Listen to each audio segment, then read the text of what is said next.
Hi, my name's Omid Daryani. I'm the Senior Brand Manager of the EverQuest franchise. Welcome to the Roundtable.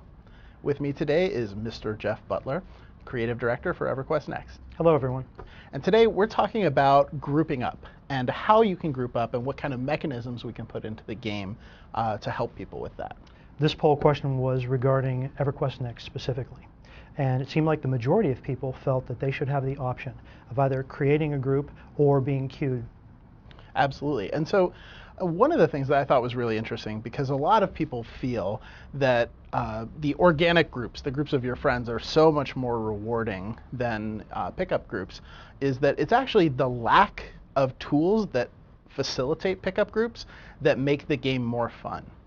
So it's an interesting way to think of things. Truthfully, I think it is really options that give us the most long-term potential success. Yes, it is spectacular to be able to form groups with your friends, right? To play the game with the friends that you came with.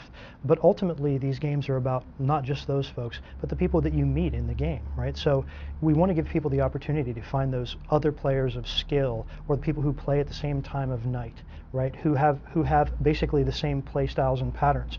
If we can provide them a matching service that brings those people together, say 1 in 10, 1 in 100 people turn out to be your friend, those end up being the long-term relationships that keep you in the game. People come and go, right? The more friends that you can have, the more opportunities we give you to make friends and to build community, the better off everyone is. I really wish like 1 out of 100 people would be my friend.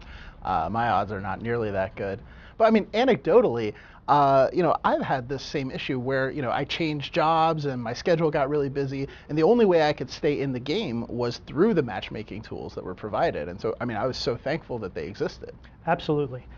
We've had great success with them, and we're in complete agreement with the players. It is about giving that option, right? So expect to see that in EverQuest Next.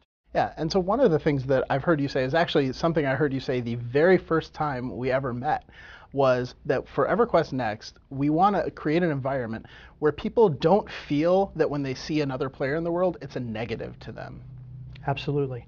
You're standing next to resources. You shouldn't feel miserable that somebody else comes along and helps. You're waiting for a mob to spawn, or you've just found a mob. You shouldn't be concerned that someone else comes to help. We'll have a contribution system where when you hit something, when you tag it, the loot is shared between the players. When you're in a dungeon fighting monsters, you shouldn't have to be worried that there's another member of your group. You won't be getting less loot or less treasure, for instance.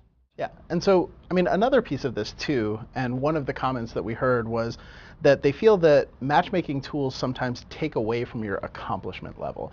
And so it's important to say that right now we're talking about small groups, right? The smaller groups, not the raids and things like that. We still want to have that be organic. Well, there's a very good point. That part of the achievement in these games to reach the pinnacle of advancement is the ability to create a group of skillful people, to gather them together, to direct them, to be a leader as a guild leader, and to experience this content. And I think we don't want to take that away from people. So it's my expectation that you will not see an auto-matching service for every kind of content in the game, large and small, right? Excellent. So that's where we are. Thank you very much, Jeff, for joining us, and we'll see you next time on the Roundtable. Thank you.